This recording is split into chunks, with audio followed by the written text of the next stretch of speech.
We are on a knife's edge, not just in the Middle East, but the entire world.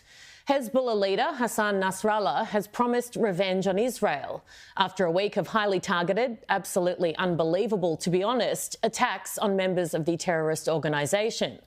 First, pages all simultaneously exploded, then walkie-talkies, followed by airstrikes on rocket launchers. Israel has not officially claimed responsibility, but it's pretty obvious to most.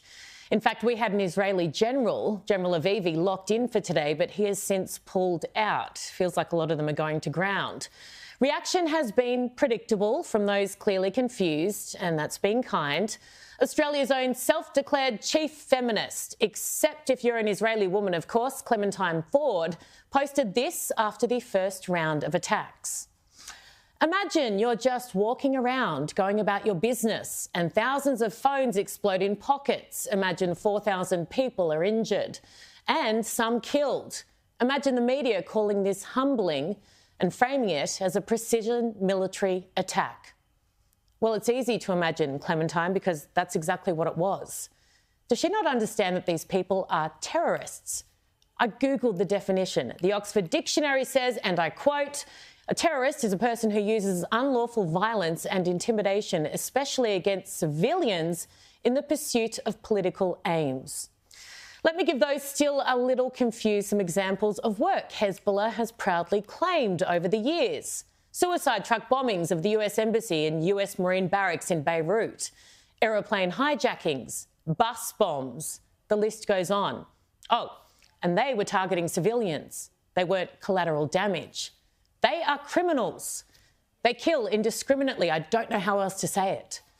Whoever conducted the attacks on them this week did so in a highly targeted way. In fact, it's hard to imagine a more targeted attack. And yes, of course, the death of anyone not part of that terrorist group is a tragedy, especially children. But if you join a terrorist group that kills innocent people on purpose, then any innocent death around you falls squarely on your shoulders.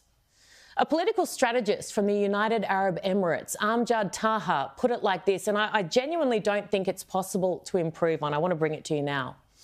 He says, "You dared to strike at a smart and courageous nation on October 7th, committing genocide, kidnapping their children and violating their women.